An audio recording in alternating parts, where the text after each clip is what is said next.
Jadi oke, berlakunya hukum ketika di syariat ada Ramadan adalah satu bulan yang dimuliakan. Oke, secara fisik silakan untuk dilakukan. Tapi pesan saya, ruhaniyahmu harus juga puasa. Karena besok yang kembali ruhaniyahmu pada Allah. Begitu ya. Sehingga mengapa di dalam keterangan syariat Lailatul Qadar itu hanya terjadi di bulan puasa, sehingga diagungkan bulan puasa.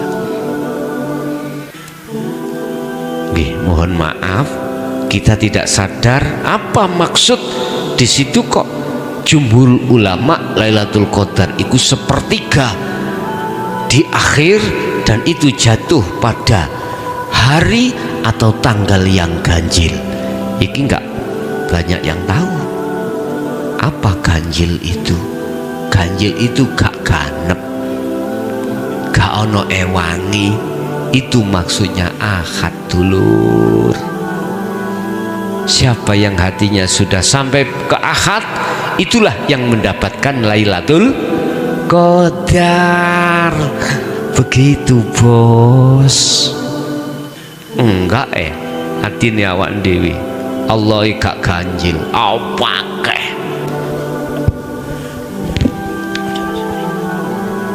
Assalamualaikum warahmatullahi wabarakatuh.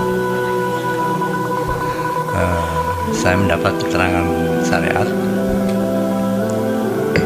dalam menghadapi bulan puasa ini.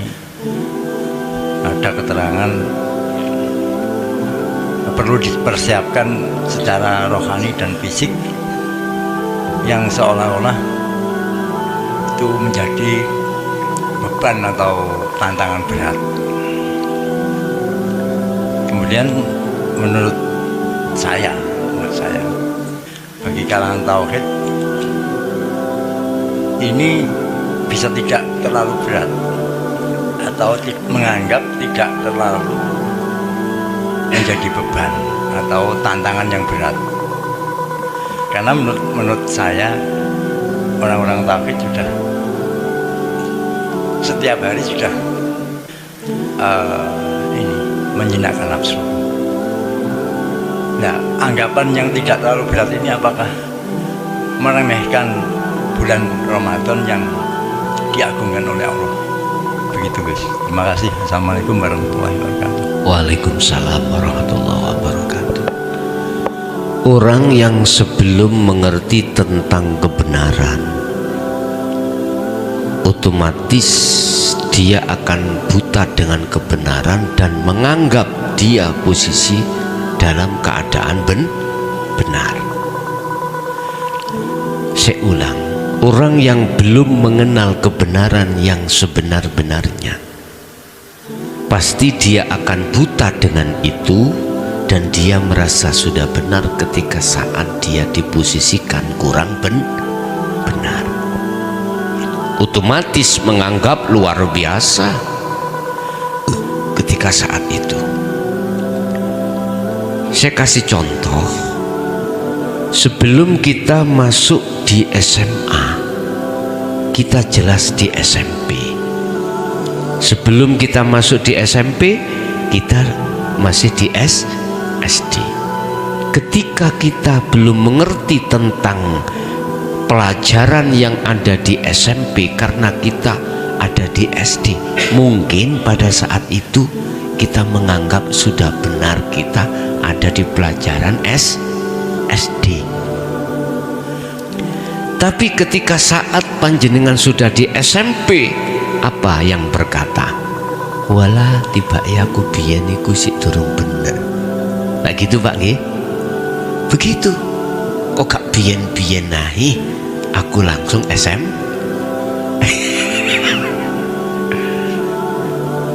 Bapak Ibu, kita manusia itu diproses Allah, baik secara jasmani maupun rohani, lebih-lebih diproses.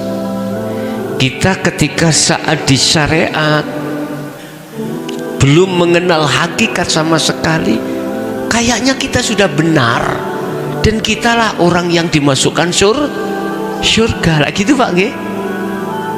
Pokok ini gak bendera aku keliru kabeh. Bayu egois, kita egois. Pokok ini gak agama aku, salah agama lain. Begitu juga sebaliknya yang beragama lain mengatakan sama. Kalau tidak agama saya, lainnya itu sudah salah. Itulah Pak fakta di lapangan kita. Itu menunjukkan bahwasanya kurang dewasanya ruhaniyah kita, sehingga mengklaim agama orang lain itu salah, imannya orang lain itu salah. Ya, seperti itu memang, tapi harus dimaklumi. Ya maklumono lah, hari SD ku kok maklumi. Bapak Ibu, mohon maaf, apa yang dituangkan di dalam Al-Quran tentang masalah puasa sudah jelas. Yang dipanggil ya ayyuhalladzina amanu kutiba alaikumussyam kama kutiba alal ladzina min qablikum la'allakum tattaqun. Wahai orang yang beriman. Ini nek diterjemahkan bahasa mukhatamah, bahasa syariat, ya mereka yang sudah bersyahadat, sudah ngelakoni ngelakoni perintah dan meninggalkan larangan secara fisik, berarti disebut nurul iman. Kutiba dan wajibake alaikum ing atase sira kabeh apa asyamu poso, kama kutiba kaya oleh den wajibake sapa alal ladzina min qablikum orang-orang yang sebelum kau.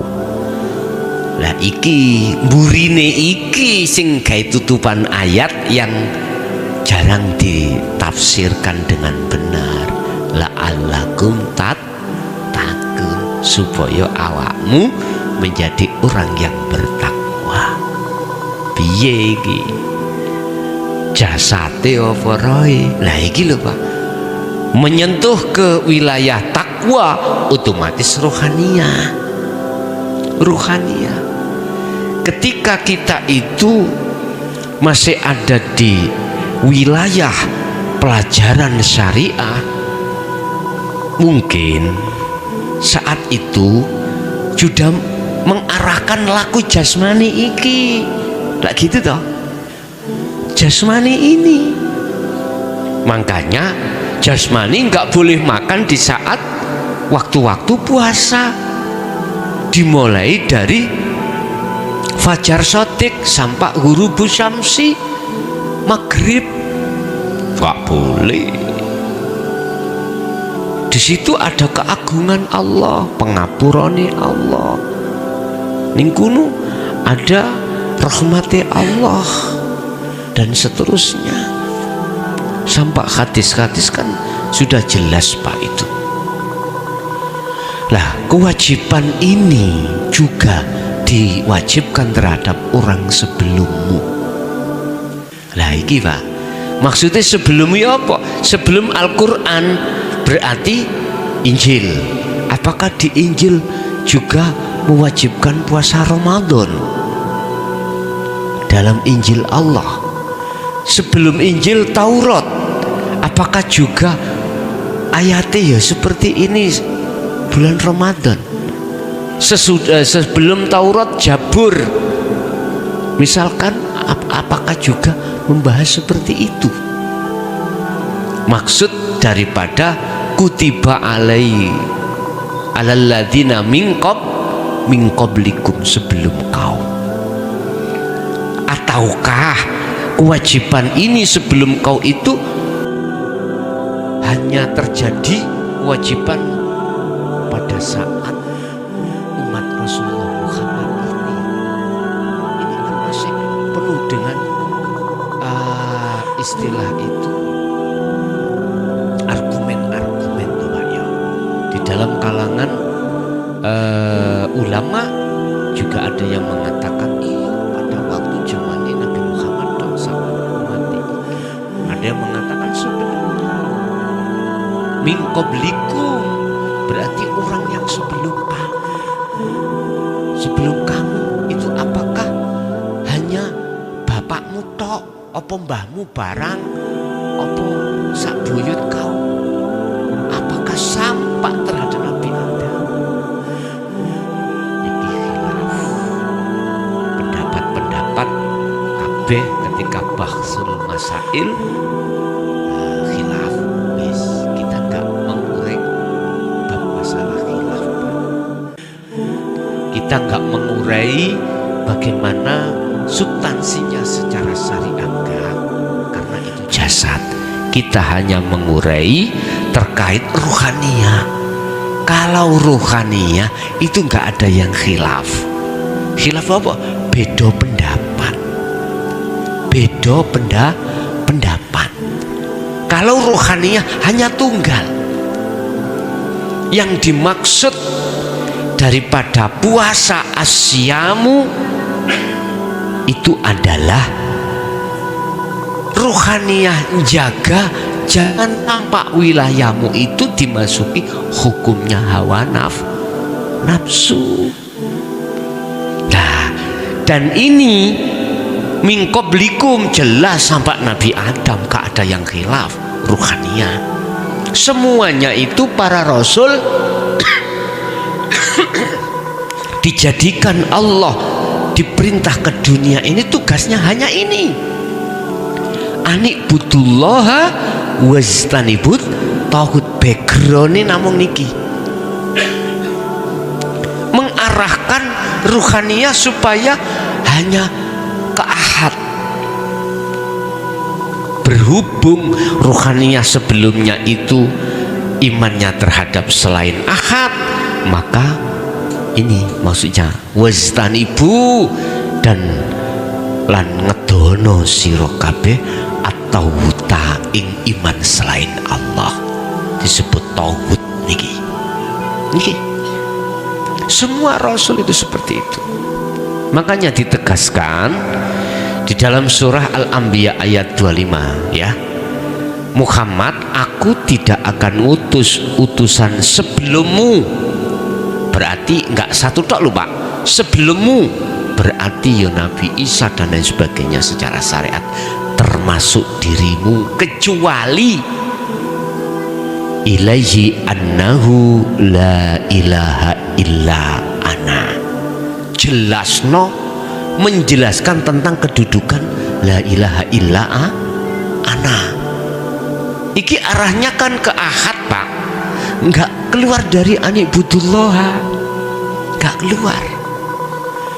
Semua rasul tugasnya mung iki, ngarahno rohaniyah iku supaya hanya menyembah pada hidup Sang Yang Tunggal. Nek urusan syariate dewe-dewe Pak, dewe-dewe. Nabi Adam syariate salat iku ya apa jasad. Nabi Ibrahim bagaimana, Nabi Isa bagaimana, syariate salat iku macam-macam. Nabi Muhammad bagaimana? Terus pertanyaannya, sebelum Al-Quran diturunkan ya, katakanlah Rasulullah ini belum diangkat sebagai Rasul, nyembahin nang Allah iku bagaimana, agamane opo? Itu kan perlu Pak ditanyakan. Ternyata dijawab millata Ibrahim Hanifah. Al-Baqarah 135. Ternyata beliau agamanya mengikuti nenek moyangnya yaitu Ibrahim. Millata Ibrahim Hanifah, condongi rohaniyah terhadap urip. Jasmani terserah, aktivitas apapun, rohani condong hanya pada Allah. Jelas nggih? Akhirnya basa sudah Al-Qur'ane medun, tadi Rasul muncul hukum syariat sekarang itu. Akhirnya sholat 5 waktu itu Tapi bukan berarti sampean mari nyembah 5 waktu nang Gusti Allah terus lantas mudun maneh gak sholat nyembah saklian Allah, mosok ngono.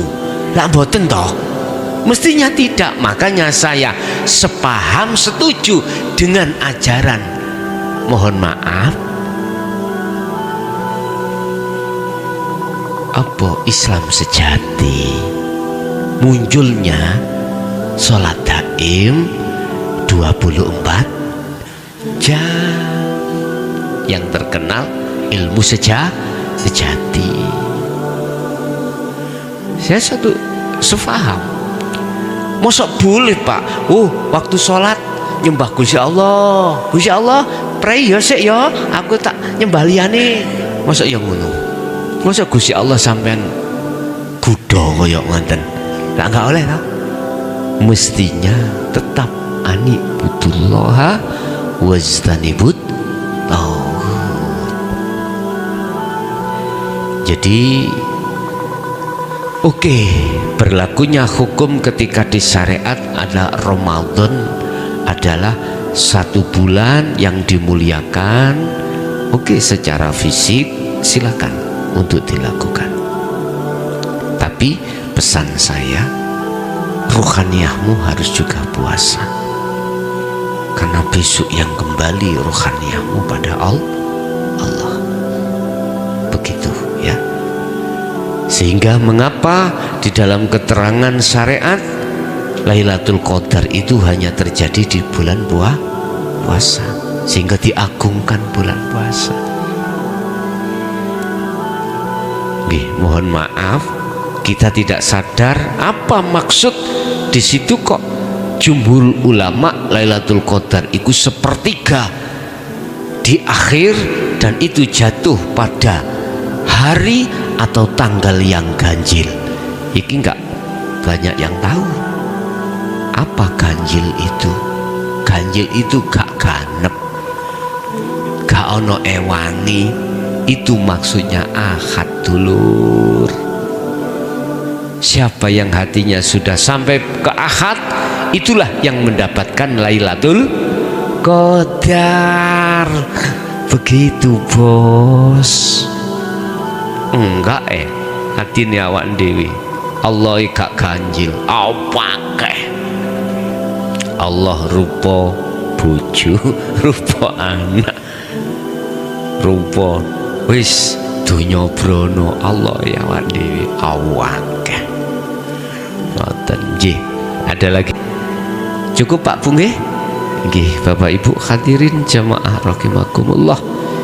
Itulah apa yang telah diberikan Allah terhadap kita, semata-mata bentuk kasih sayangnya, ruhaniyah kita pada Allah, sehingga menjadi la'allakum tattaqun, betul-betul ketakwaan kita bisa dipertanggungjawabkan baik di dunia maupun di akhirat. Dan semoga ilmu menjadikan ilmu yang bermanfaat bagi kita dan anak putu kita ila yaumil qiyamah. Lahumul Fatihah. Bismillahirrahmanirrahim.